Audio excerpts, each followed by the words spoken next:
Hello guys, welcome back to our YouTube channel Sandeep info. ఇవాళ ఈ వీడియోలో నేను ఏం చెప్పబోతున్నానంటే, అందరు కట్ ఆఫ్ అని అంటారు కదా. అసలు కట్ ఆఫ్ అనేది ఏ విధంగా వస్తుంది? So last time cut off చూసేసి ఈ టైం కూడా అదే కట్ ఆఫ్ ఉంటుందని మాత్రం అసలు ఎక్స్పెక్ట్ చేయమాకండి. ఎవరు చెప్పిన మాటలైతే నమ్మమాకండి. ఎందుకంటే కట్ ఆఫ్ అనేది ఏ బేస్ మీద ఉంటుందంటే, ఇప్పుడు అప్లికేషన్స్ అనేవి ఎక్కడ ఎక్కువ వస్తే దాని బేస్ మీద మనకైతే కట్ ఆఫ్ అనేది వాళ్ళు పెంచుతారనమాట. ఫర్ ఎగ్జాంపుల్, ఇప్పుడు కట్ ఆఫ్ అనేది ఏ విధంగా తీసుకుంటారు? ఏ విధంగా తీసుకుంటారంటే కట్ ఆఫ్ అనేది, ఇప్పుడు ఫర్ ఎగ్జాంపుల్ ఒక 10 అప్లికేషన్స్ అనేవి వచ్చాయి, ఒకటే పోస్ట్ ఉంది. దాంట్లో 10/10 లేనోళ్ళు అప్లై చేసారు అనుకో, అప్పుడు అక్కడ 10/10కి కట్ ఆఫ్ ఉందని మీరు ఎవరైతే ఎక్స్పెక్ట్ చేస్తున్నారో, అప్పుడు 10/10 లేనోళ్ళు అప్లై చేసారు కదా, మరి అప్పుడు వాడు ఎట్లా ఇస్తాడు? కాబట్టి కట్ ఆఫ్ గిట్ ఆఫ్ అనేది అట్లాంటివి ఏమి ఉండవు. లాస్ట్ టైం బేసిస్ మీద అయితే ఎటువంటిది జరగదు.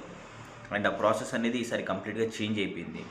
కాబట్టిగా ఏంటంటే, మన కేటగిరీకి సంబంధించింది ఎక్కడ ఏ విధంగా ఎన్ని అప్లికేషన్స్ వస్తున్నాయి ఆ బేసిస్ మీదనే మనకైతే ఆ కట్ ఆఫ్ అనేది ఉండబోతుంది. అంతే తప్ప ఏదో కట్ ఆఫ్ అంటే లాస్ట్ టైం ఇక్కడ ఈ కట్ ఆఫ్కి వచ్చింది, ఈసారి కూడా ఇదే కట్ ఆఫ్ మీద ఉంటుంది అనేసి మాత్రం ఎక్స్పెక్ట్ చేయమాకండి. ఎందుకంటే కట్ ఆఫ్ అనేది జస్ట్ అప్లికేషన్స్, ఎన్ని అప్లికేషన్స్ వస్తాయి ఆ అప్లికేషన్స్ కూడా ఎలా ఎలా అంటే, ఇప్పుడు లాస్ట్ టైం ఇప్పుడు మనకి ఒక 100 జాబ్స్ ఉన్నాయనుకోండి, అక్కడ ఒక 1000 లేకుంటే 2000, ఇప్పుడు ఒక ఎగ్జాంపుల్ ఓబీసీ కేటగిరీ తీసుకుందాం.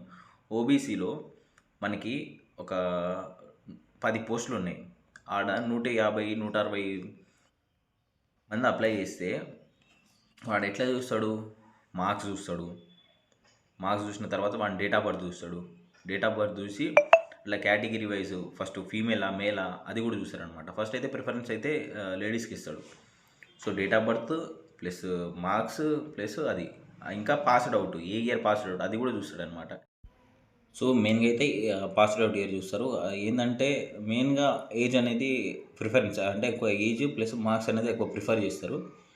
కాబట్టిగా ఎక్కువ ఏజ్ ఉన్న వాళ్ళు మంచిగా చూసి, మీరు మన తెలంగాణలోనే కాకుండా, తెలంగాణలో ఏపీలో కాకుండా కొంచెం బయట పెట్టుకుంటే ఖచ్చితంగా 100% రావాలి అనుకునే వాళ్ళు మాత్రం బయట స్టేట్స్లో పెడితే 100% జాబ్ అనేది వస్తుంది.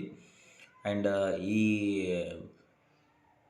దీని మీద పడి ఇక్కడ ఎక్కువ కట్ ఆఫ్ ఉన్నది, అక్కడ ఎక్కువ కట్ ఆఫ్ ఉన్నది అనేసి మాత్రం ఆ బేసిస్ మీద అయితే వెళ్ళమాకండి. సో మీకు ఏజ్ ఎక్కువ ఉంటే మీరు కనుక డైరెక్ట్గా ఏ స్టేట్లో ఎక్కువ పోస్టులు ఉన్నాయో అక్కడైతే పెట్టుకోండి చూసి. కొన్ని స్టేట్స్ ఉన్నాయి, అక్కడ అన్ని కేటగిరీస్కి సంబంధించింది 50+ పోస్టులు ఎక్కడైతే ఉంటాయో అక్కడ మాత్రమే పెట్టడానికి ట్రై చేయండి. 50 కన్నా ఎక్కువ ఉంటే మనకి ఖచ్చితంగా వచ్చే అవకాశాలు ఉంటాయి అన్నమాట. 100% వస్తుంది.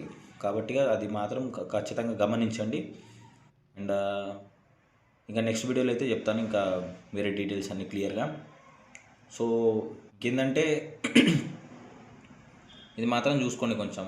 అండ్ ప్రతిదీ ఏం మిస్టేక్ లేకుండా, అప్లికేషన్ మాత్రం మిస్టేక్ లేకుండా చూసుకోండి. Thank you for watching this video. ఈ వీడియోని మీ ఫ్రెండ్స్కి షేర్ చేయండి, సో వాళ్ళకు కూడా కొంచెం యూస్ఫుల్గా ఉంటుంది. అండ్ మన ఛానల్ని సబ్స్క్రైబ్ చేయండి, లైక్ చేయండి.